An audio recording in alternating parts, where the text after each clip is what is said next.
The Orange County District Attorney Todd Spitzer is with us live. We had already booked him to talk about a different topic, but we want to get to you now as somebody who I'm sure is involved with this. What are you hearing in terms of that explosion and your reaction to what you just saw?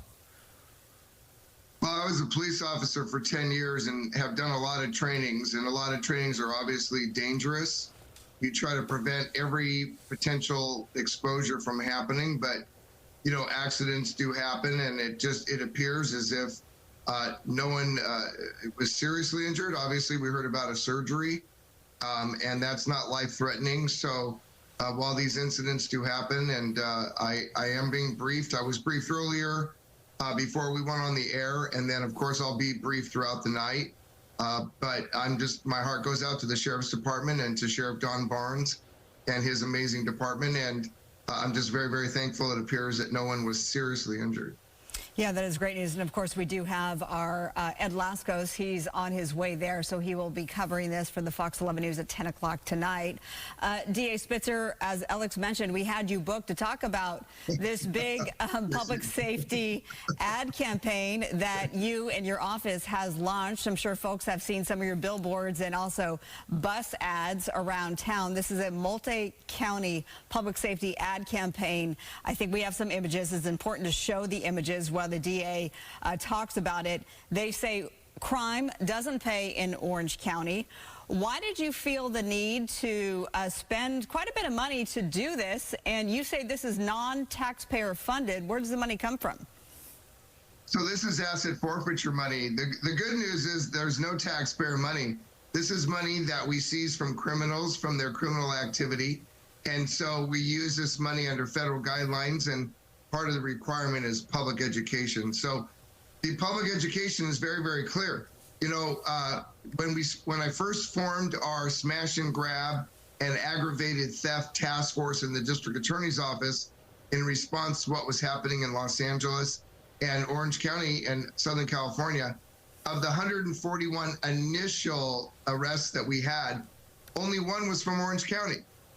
Over 100 were from Los Angeles County, and the rest from surrounding counties. So the point is that individuals are taking advantage of things that are going on in Orange County, value, property, retail, and they're stealing.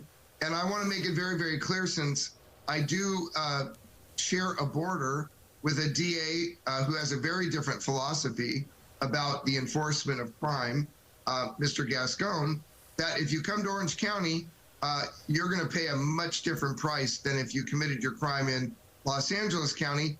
And in case, you know, I was a high school teacher in Los Angeles.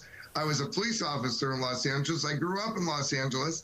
I went to college in Los Angeles. I love Los Angeles, but I'm very concerned about what's happening there. But in case one of those individuals who is now stealing from us missed their geography class, I want them to know when they cross into Orange County. Obviously, you're not a big fan of George Gascon. I'm assuming you're probably going to endorse Nathan Hochman, his opponent. I don't think you should. No, I don't think you should assume anything at this point. I've endorsed no one. Okay. I'm not involved in the race, and this has absolutely nothing to do with politics. Okay. Well, then let's just talk about it from a policy perspective. Sure. If you actually steal something in Orange County, what happens to you differently than what happens to you in Los Angeles County? What's actually different about what you're doing? Well, the juveniles, you know, are going in big bunches and they're stealing. And in LA County, juveniles are not even charged with misdemeanor theft in Los Angeles County. We do prosecute them in juvenile court. They may get diversion, they may get some kind of counseling, but we work with their parents, we work with their school, and we make sure they stay in school and they turn their life around. So we have a gang reduction program. We're very involved in the whole child, and so I think it's very, very different than what happens in Los Angeles. For adults, if you go in and you create what we call an Estes robbery, that is that you use force to go in and commit a theft, and you commit that force either going in, that's a robbery, or you commit force on the way out of the store, because you can see when sometimes there's store security, and they try to apprehend the individual. Sometimes they get hit or they get slugged on the way out. That's called an Estes robbery. We charge those as robberies. In other words, we don't pull any punches here. If you go in and you steal, we're going to prosecute you. If you use force, we're going to elevate that to a robbery. If you use force on the way out, we're going to elevate that to a robbery. We're going to find you, we're going to catch you, and we're going to make sure you're prosecuted to the fullest extent of the law. Well, there was certainly somebody on the streets of Orange County yesterday who most certainly should not be behind the wheel. We're talking about a story that we covered. I know you're obviously very aware of this. A 4-time DUI offender. He was arrested after a fatal hit and run. This was in broad daylight. 3 of those prior DUI convictions were in your county. Why was this guy on the road? Absolutely shouldn't have been. You know, it's after the 3rd time DUI, it's a required state prison sentence. We're looking in the entire history about how this happened. I want to know exactly what the circumstances were. This person should have gone to state prison on their 3rd DUI, but that's not happening. Today, you know, the courts are lenient. They always want to give somebody else another chance.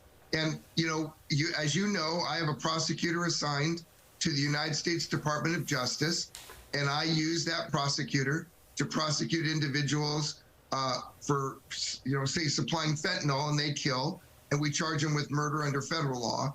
I try to do it under state law. It's difficult. But we have a warning for repeat offenders called a Watson advisement.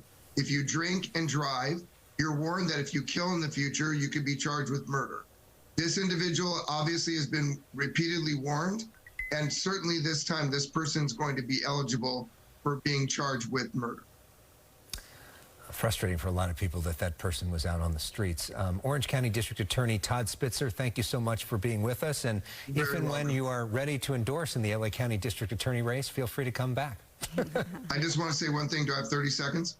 Really, really quick. I just want to tell you, one of my signs was vandalized on the southbound 5 freeway coming in through Santa Fe Springs. They crossed out "crime doesn't pay." They crossed out the word "doesn't" with spray paint and said "crime does pay." That's exactly why I'm doing this campaign, because there's a sentiment out there that crime does pay. It does not pay in Orange County. So you're just going to leave it, right? I'm just going to leave it because it says exactly what I'm warning about. Okay. Very good. DA Todd Spitzer, thanks so much.